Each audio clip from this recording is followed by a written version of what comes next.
Please let this be a Kamugi arc. Please let this be a Kamugi arc. Please let this be a Kamugi arc. What's up, guys? They go with a pencil here. Fun fact, I do mean to have it on me and keep it on me at all times. Another fun fact. Here. That was so weak. That was such a terrible pre. But regardless, you know I gotta read you for Ichi the Witch. It's being every week, and I really like this chapter. Though admittedly, I'm a little flippy floppy. I'm a little flippy floppy because now I've glazed so much. I've oozed out so much glaze that I now need to restore balance to the universe. So let's get into this chapter and why I really like it. But I hope I'm not getting my hopes up too high. So first things first, we are wrapping up Fujimine's involvement in the arc. Seemingly, the way she was being treated in the last couple chapters, I thought she was still gonna be here. Right? Like, I thought she was still gonna be pulling up, messing around, doing what it do to see what it do. You know what I'm talking about? You know what I'm talking about? She was with Hikari. She now knows she was with Mayoi? Mayoi? Is that how I say it? Mayoi? Yeah, Mayoi. But regardless, I thought she was sticking around. But no, Mayoi, who we find out is another one of the 7 stars. Another thing I'm kind of not liking. But that aside, Mayoi simply says, no, please be gone. And she is begone. Seemingly for now. We don't even know how she got here. Now knowing where this is, we have done, I guess Mayoi let them come here. But this then I'll talk about Mayoi in a second. But Fujimine getting removed from the arc does make sense, considering last arc was just about Fujimine. It was to introduce the character, set her up for a bit, but probably not do too much with her. Would I mind her being involved in this arc?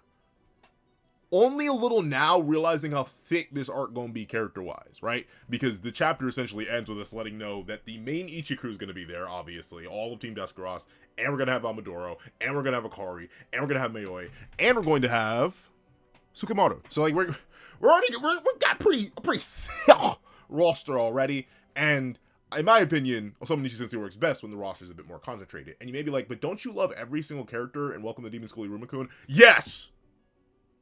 But once again, when are those characters at their best? When the arc is focused and centered around like a certain group of them. So yeah, absolutely. I think Osamu Nishi Sensei is a monster, a beast, and a creature, amazing at what they do, but they do work better with smaller casts, and Fujimine already got a whole arc that sets them up fantastically and already has them as my favorite villain in the manga so far. So like they already got it.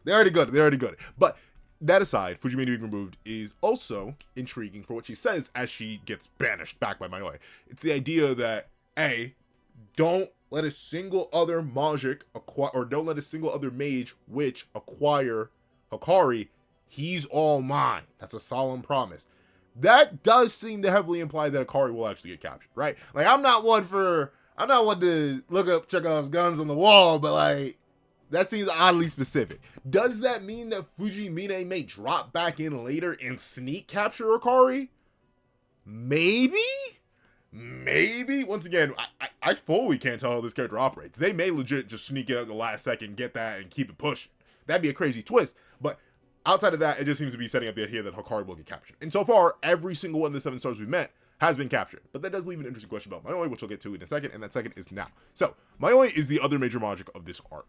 And admittedly, I thought they were a creation of the World Hater because of their design. Very specifically, the hands that come out of their back, the warp design, I guess is what I would call it, that's behind them. I thought they were legit just like the World Hater made a baby. But that's not the case. Like, they are their own 7 star.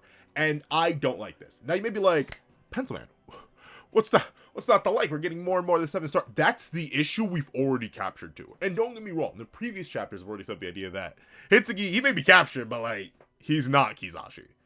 Kizashi is like, yeah, I did some bad things, man. Can I repent? And Descaros is like, yeah, we'll let you repent soon enough. But Hitsugi, he was big cheese, or no. In fact, I will now do this. I'm gonna assume that magics are, or maybe not all magics, because I keep thinking of king as a binary term, or like essentially king male. Like, I don't know if Uro has been referred to by he yet, or if that's just me because of how I voice and recognize the character design wise. But notably, Hikari does specifically say Hitsugi. Poor Hitsugi. I feel so bad for them. They were good magic, but then they are, like, there's not a he thrown around there, right? Personally, I'm a Deltarune fan. And thusly, if you're going out of your way to hit the they-thems, I'm assuming they're non-binary. And Hitsuki, easily non-binary, so I'm assuming a majority of Monjiks are non-binary, because once again, they aren't humans. We do know they can reproduce with humans, but non-binary people can reproduce with other people anyway. So, like, that's not a factor of whether or not. So, all Monjiks, or at least certain Monjiks, may be non-binary, and thusly, Hitsuki will be they-them for eternally for me. But, because of that, Hitsuki, they seem to have a plan going on. So, like, I'm not too worried about them. They'll be fine. But, the idea that we're 4 Monjiks deep, 4 of the 7, so over half, we're going to meet and be in combat with in some way, shape, or form before the 100 chapter mark. That's kind of crazy to it. That's insane. Like, it's different from 7 Deadly Sins, right? Because you may be like, well, Pencil Man, we met 5 of the 7, no, 6 of the 7 sins before the end of, like, season 2. not even the end of season 2, season 1. But those are our main protagonists. That's a little bit different, right? Those are the titular characters, so sure. I mean, the whole group is important because you need to establish the whole group for the entire series. Antagonist-wise, this would be like if we met and fought all of the Akatsuki before the 100 chapter mark in Naruto. Not a thing. It doesn't happen. That'd be like if we met all the Espada and boxed and mixed them up before the 100 chapter mark. That doesn't happen. Heck, I'm pretty sure, I forget when the Soul Society arc ends, but we don't even fully understand or see all the captains fight by the end of that arc.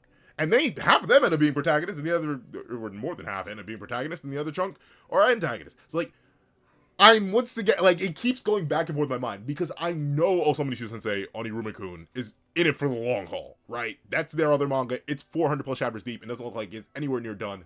Thankfully, I love that thing. And I also know, on the Shonen Jump side of things, Ichi the Witch is doing fantastic. Like, it's not, like, once again, knock on wood, it's not in any danger of being canceled.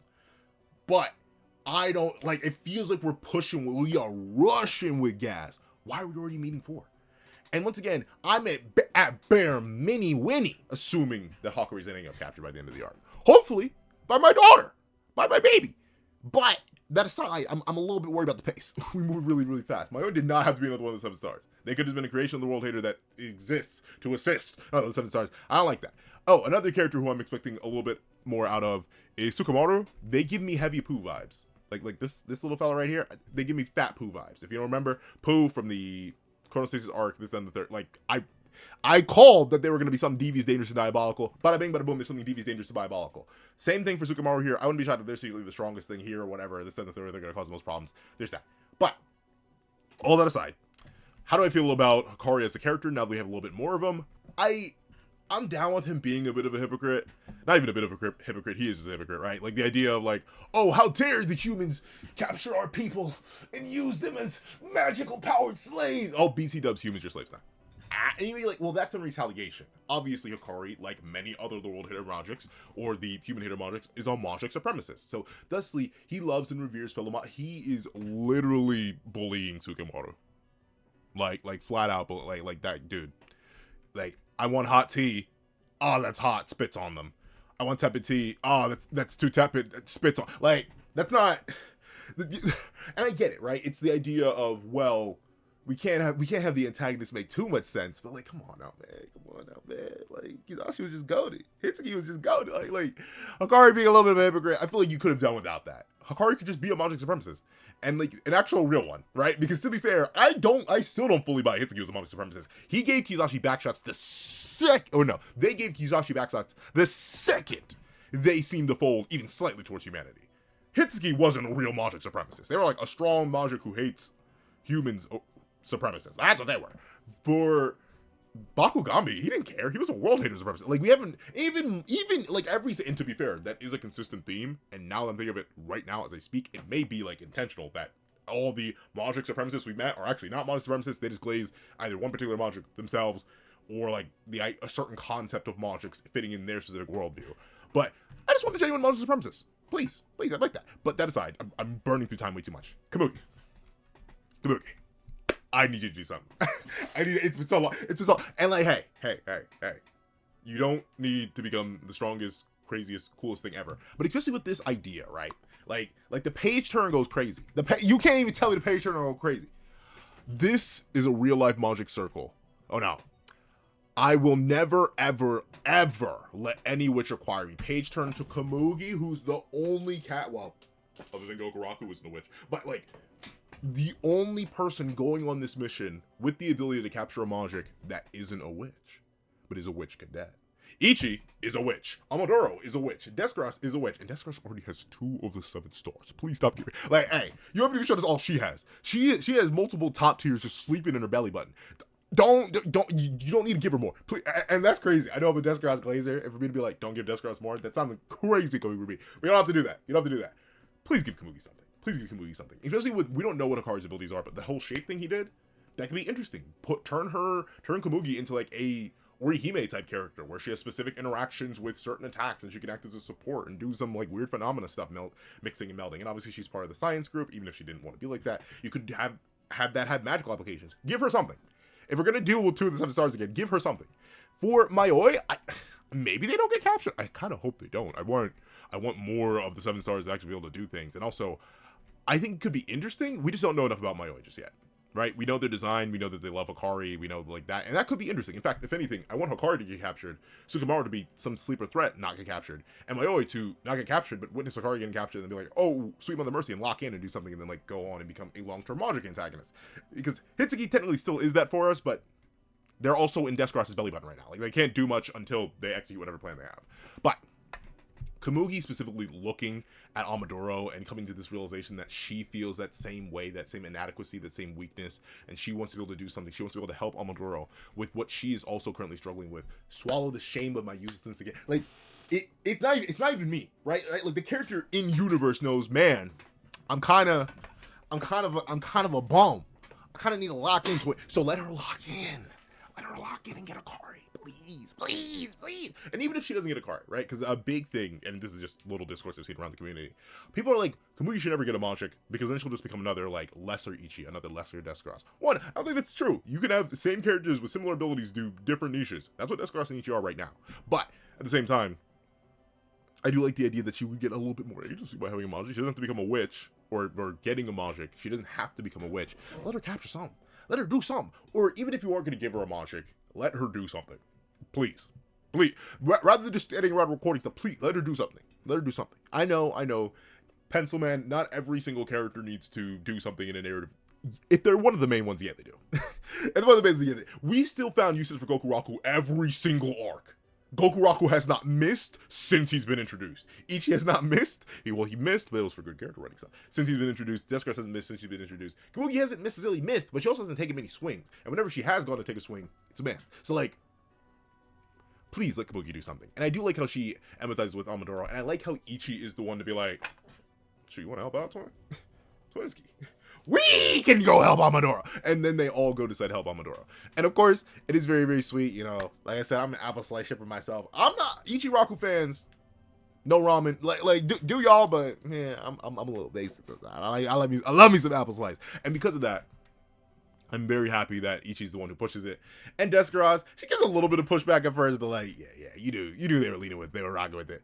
And I love how Gokuraku's like, yo, if Ichi's going, you know how I'm going. You ain't stopping me, boy. So they all decide to go, send them together, and roll through on this mission. So that's very, very cute. That's very, very adorable. Obviously, we're not gonna do an arc with just Amaduro, right? Like that wasn't gonna happen. And also, I'm glad we're getting an arc with Amaduro, right? I want more of the other witches of the association. We haven't seen Togais in literally a year. I mean, she's made cameo appearance, but like she hasn't done it. She hasn't done anything since like chapter 20, man. It's been so long. So I'm happy to get other witches. And, of course, Boxster's here. Why Boxster in particular? Flavor? I don't know. He does have one of the... No, I'd say he has the best design, next to Zayero. Like, if it's between him, Zayero, and Minakata, yeah, I would probably say he has the best, like, design, even if I do prefer, like, Minakata's build and his weapon type. And, well, to be fair, I actually do like multi-section stats. And... you know, I like Zero because he's melanated. I ain't gonna get. So, like, ultimately, Boxster being here as a flavor thing is nice. And obviously, in universe, while they're all caught off guard by him being there and ore farming in the pose, like, it's obvious why he's here. Amaduro, even if it was under mind control, you're still, like, under investigation. As Amaduro herself points out, she's like, yeah, I feel bad, and, like, you can do whatever you want with me afterwards. So Boxster's probably supposed to just go along and be like, yeah, I'm like and especially considering the whole collaboration idea, right? That was just set up by Chun and Monogold. Like, yeah, it makes sense that a Module Keeper would be there as backup, as support, and considering Hikari's abilities or the interactions that they can have in magic, obviously having someone who can negate magic there in Boxer would be pretty darn good. Do I wish it was Minakata? Not really. I actually do want to say Minakata for a bit later. I thought Minakata had a good role in the last arc anyway. And Higurashi, while he seems neat, I think that's another dynamic we can say for later. He seems definitely more like a direct Ichi parallel. Zairo is just a goat. So, like, I'd love more Zairo, but we're probably not going to get that for a while. And Chun is obviously the leader, so he wouldn't go along. So, having Boxer, very interesting. I'm interested to see how he bounces up the dynamics, especially specifically his dynamic with Ichi, considering they didn't actually have too much of one. And Boxer and Gokuraku's dynamic was just hilarious. And overall, I'm excited, but timeout. Gosh darn it. I do my thoughts on like Ichi in terms of how it's handling its antagonists, because I mentioned the pacing thing earlier, but like, there's just a more fundamental issue with Ichi as an antagonist and how stuff does. But that'll be for my thoughts video later. If you made it all the way to the end of this video, though, please do me a favor and leave Tickle Toes 97. Maybe like pencil. That's nothing to do with the chapter. You're right, but the chapter's worthy. So leave Tickle Toes 97 in the comment section down below. I'm not. Thank you so much for watching. And I hope you guys have a wonderful day. This is That Guy with the Pencil, writing off.